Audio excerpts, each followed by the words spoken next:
De la tarde. Hablamos hoy de recesión. Alemania ya está en una recesión técnica, lo decía su ministro de Economía, Robert Habeck. En Estados Unidos todavía no, pero los hay que auguran que podríamos no tener un aterrizaje tan suave como se ha esperado en un primer momento.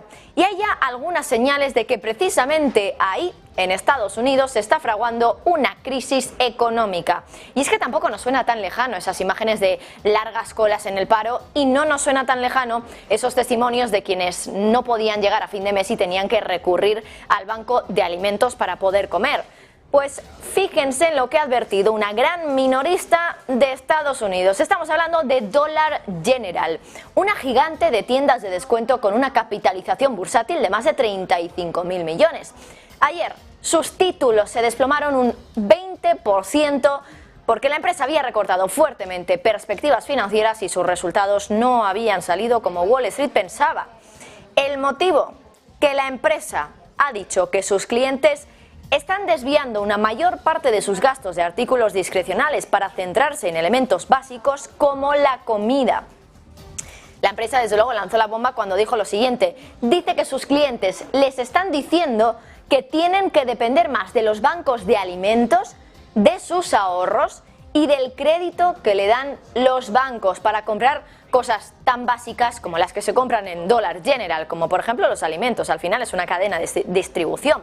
Es decir, que los estadounidenses que compran en Dollar General, empresa con casi 19.000 tiendas en Estados Unidos, en este caso está perdiendo clientes porque no tienen dinero para comprar elementos básicos, como les digo, como pueden ser los alimentos, y están teniendo que tirar de ahorros o endeudarse incluso con el banco para poder comprar las cosas que compramos en un supermercado, que no dejan de ser cosas básicas, elementos de necesidad primaria incluso. Incluso también se puede decir, si no tienen ahorros o no pueden endeudarse, están teniendo que ir, nos decía Dollar General, al banco de alimentos. La compañía ha dicho que esto puede explicarse por varios motivos, que los reembolsos de impuestos están siendo menores de lo esperado, claro, que esto sea un motivo también para que la gente tenga que recurrir a un banco de alimentos o a endeudarse para poder ir al supermercado. Esto nos hace ver desde luego que hay un problema, porque no se puede depender exclusivamente de lo que esperamos que nos vaya a devolver el Estado por los impuestos que hemos pagado.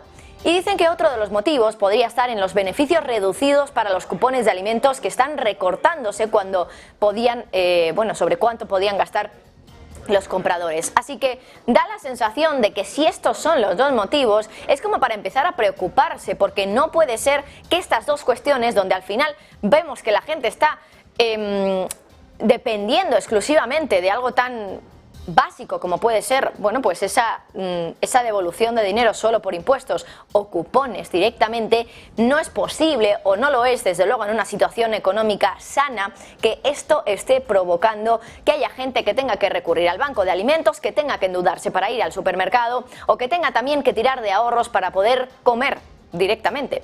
Y fíjense en esto que te decía también Dollar General. Dice que la presión financiera es tal que los clientes se están volcando en comprar artículos de $1 o de menos de $1. Claro, eso ha hecho que la empresa haya tenido que dar un hachazo en sus previsiones del día de ayer, porque ayer fue cuando publicó resultados, los resultados no fueron nada bien, y claro, eso hizo que en bolsa en el día de ayer cayera un 20%. Ahora la empresa espera que el beneficio por acción de todo el año fiscal de 2023 se estabilice a un 8% por debajo de los datos del año pasado. Anteriormente estaba en un crecimiento del 4 al 6%. Para las ventas, la misma tienda anticipa un crecimiento del 1% al 2% más o menos frente a su previsión anterior del 3% al 3,5%. Por lo tanto, ahí lo pueden ver, puede ser lo que incluso podríamos interpretar como un anticipo de que quizá en Estados Unidos estemos empezando a ver una crisis económica. Todavía no se habla allí de recesión. Los datos por el momento de PIB no nos están augurando que estemos cerca de una recesión técnica, aunque sí lo estuvimos el año pasado en algunos momentos. Este año de momento no hay recesión técnica en Estados Unidos, pero claro, que la gente dependa de devolución de impuestos, que dependan de cupones para poder ir o no al supermercado y tener o no que tirar de sus ahorros o de los créditos que le dé el banco, es preocupante cuando estamos hablando de algo tan básico como poder ir al supermercado. Desde luego, una noticia que pues pone la piel de gallina a los inversores. Doral General, por cierto, cayendo ayer un 20%, una compañía relativamente estable que no tiene vaivenes de ese tipo, y es que, como les decía, pues en un solo día ha perdido un quinto de su valor.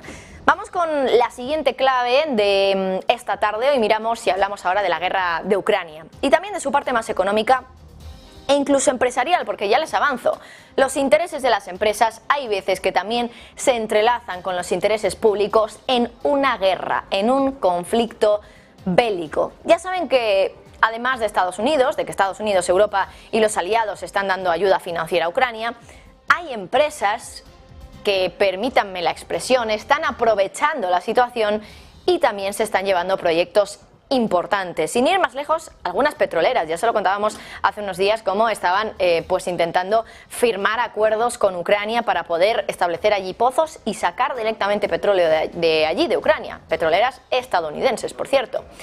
Una de las compañías que también más se está beneficiando de todo esto que tiene que ver con la guerra es evidentemente una compañía de defensa. Estamos hablando de Lockheed Martin, compañía americana, estadounidense, que ya les hemos contado alguna vez que es la mayor contratista para el Pentágono y que se lleva miles de millones de dólares en proyectos. Pero también es el caso de una de las empresas de Elon Musk, el hombre más rico del mundo, por cierto, desde que Tesla ha empezado a subir tanto en las últimas semanas. Y es que SpaceX, su empresa de satélites, porque SpaceX no solo hace esos cohetes que lanza y que, bueno, pues en la gran mayoría de los casos al final acaban siendo un fracaso, entre comillas, porque no llegan realmente a producir los efectos o el objetivo que quiere SpaceX en este caso, que es, pues por ejemplo, acabar llegando a la Luna. De momento no está en esa fase, pero SpaceX tiene más cosas, tiene satélites, por ejemplo, y ha conseguido, esta empresa de Elon Musk, un megaproyecto para el ejército de Ucrania, del que, por cierto, se sabe relativamente poco. El Pentágono ha decidido, y esta es la noticia de la que les quería hablar, pero ahora enseguida les voy a contar el contexto, ha decidido que va a comprar más terminales de Starlink. Starlink son unos satélites que fabrica SpaceX, la empresa de Elon Musk. Todavía no se conoce ni cuántas van a ser, ni cuánto dinero le va a pagar a la compañía de Elon Musk por ello el gobierno de Estados Unidos, pero vamos poco a poco. Les decía, ¿qué son los Starlink? Son una constelación de satélites de órbita terrestre. Son satélites que proporcionan internet de banda ancha, de baja latencia y también de alta velocidad, y lo hacen en todo el mundo. Esos satélites, por cierto, también dan internet incluso al ejército de Ucrania. Claro. Bueno, vamos a ver si podemos ponerles este gráfico, porque lo curioso es que este acuerdo entre Ucrania y la empresa de Elon Musk se fraguó en Twitter a los pocos días de comenzar la guerra, y lo están viendo ustedes ahí, ese tuit. 2 días después de la invasión de Ucrania, el día 24 de febrero, 2 días después, el día 26, el ministro de Transformación Digital de Ucrania se pone en contacto con Elon Musk por Twitter, en un tuit público que están viendo ustedes en pantalla, que podía ver todo el mundo, lo podemos seguir viendo a día de hoy, todavía está colgado, donde le pide que proporcionara, le pide a Elon Musk, y le cita directamente, le pide que proporcione los servicios de Starlink a su país, a Ucrania, para garantizar una comunicación estable para los civiles y para el gobierno. 12 horas después, Elon Musk responde a ese tuit, y responde en otro tuit, lo están viendo ustedes ahí justo debajo. Dice, el servicio Starlink ya está activo en Ucrania. Bueno, la solicitud del ministro ucraniano se produjo en medio de los apagones que estaban ya siendo o apareciendo de forma generalizada, apagones de internet en Ucrania. SpaceX tardó horas, solo unas pocas horas, en activar el servicio, y solo 2 días para enviar nuevos terminales a Ucrania para mejorar la conectividad a escala en la región. Claro, para el mes de mayo de ese año pasado, de 2022, cuando empieza la guerra, ya había 150.000 ucranianos usando satélites Starlink, SpaceX, de Elon Musk, a diario. La cuestión es que al principio Musk dio los terminales casi de manera altruista, a muy bajo coste, que financiaba en este caso la empresa. Pero eso, claro, no duró mucho tiempo. Solo 6 meses después, SpaceX escribe al Pentágono y les dice que no podían seguir ofreciendo el servicio a tan bajo coste. Le pide, por tanto, Elon Musk, bueno, SpaceX más bien, pero al final es la empresa de Elon Musk, le pide directamente a Estados Unidos que fueran ellos, el gobierno, los que asumieran la factura de algo que estaba ocurriendo en Ucrania. SpaceX le dice que esa factura iba a ascender, de hecho, iba a ascender a 120 millones de dólares para lo que quedaba de año 2022 y 400 millones para los 12 meses siguientes. Es decir, más de 500 millones de dólares para SpaceX en un proyecto que está en Ucrania por la guerra. Ahora lo que ha ido saliendo realmente es que SpaceX apenas está asumiendo un coste en esa operación en Ucrania y que es Estados Unidos y también otros países como Polonia los que están pagando, los que están financiando el 85% de las terminales y el 30% de la conectividad a Internet. O sea, que Estados Unidos está pagando a SpaceX para que pueda desplegar todos esos terminales, todos esos satélites en Ucrania, en la guerra. Pero SpaceX quería que Estados Unidos pagara una parte más importante todavía de la factura. Quizá lo haya conseguido, porque ahora lo que hemos conocido, que se lo contábamos antes, pero después de contarles todo este contexto, me parece relevante volver a recordarlo. Ahora el Pentágono ha acordado comprar más terminales Starlink para Ucrania. Y es que Musk se ha quejado ya en varias ocasiones de que estaba generando muy poco dinero para los miles de terminales que tenía desplegados para cuestiones civiles, pero también militares en Ucrania. Esto es solo un ejemplo más de cómo al final la guerra, en algo como la guerra, desde luego que es algo que parece que evidentemente nadie quiere, hay quienes también se benefician. Hay intereses empresariales, hay intereses geopolíticos, pero también es clave empezar a mirar cuáles son las empresas que, bueno, pues como les decía antes, y disculpen por la expresión, se están aprovechando de una situación de conflicto bélico, en este caso de Ucrania. En un primer lugar, Starlink dio esos terminales, esos satélites de forma altruista, pero llega un momento en el que pues ese altruismo llega a su punto, ¿no? Y es entonces cuando Starlink, en este caso SpaceX, la empresa de Elon Musk, le pide a Estados Unidos, al gobierno, que es momento de que el gobierno, el Estado, es decir, los contribuyentes, acaben financiando esos satélites que están en Ucrania.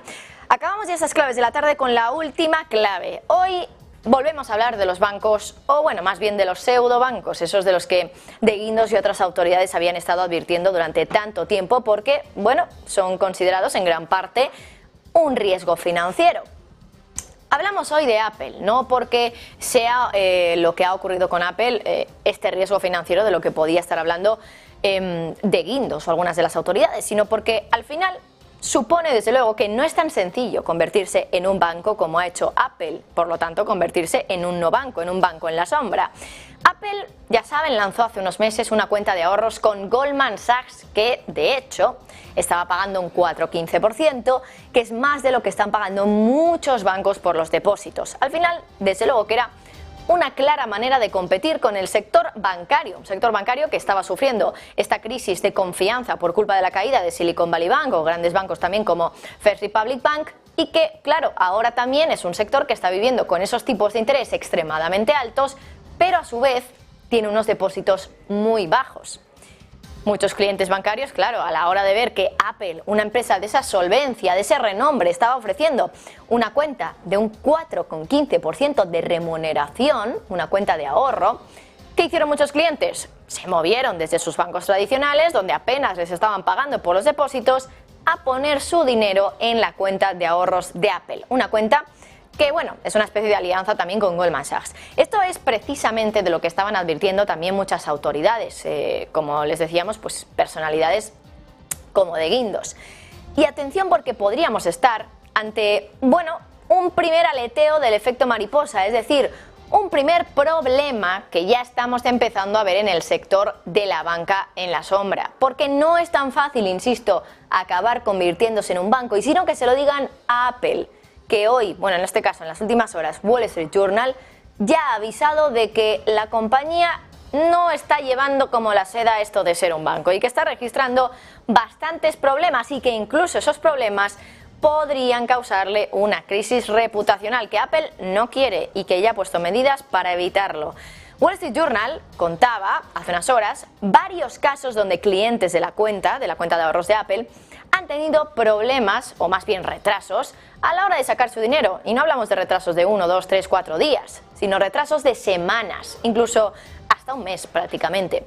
Es el caso, por ejemplo, de una persona llamada Nathan Zucker, que había intentado transferir $1.700 de su cuenta de Apple a JP Morgan desde el día 15 de mayo y que cada vez que llamaba al departamento de atención al cliente de Goldman, el banco tradicional que gestiona esa cuenta de ahorros de Apple, decía que desde atención al cliente le decían que tenían que esperar unos días más.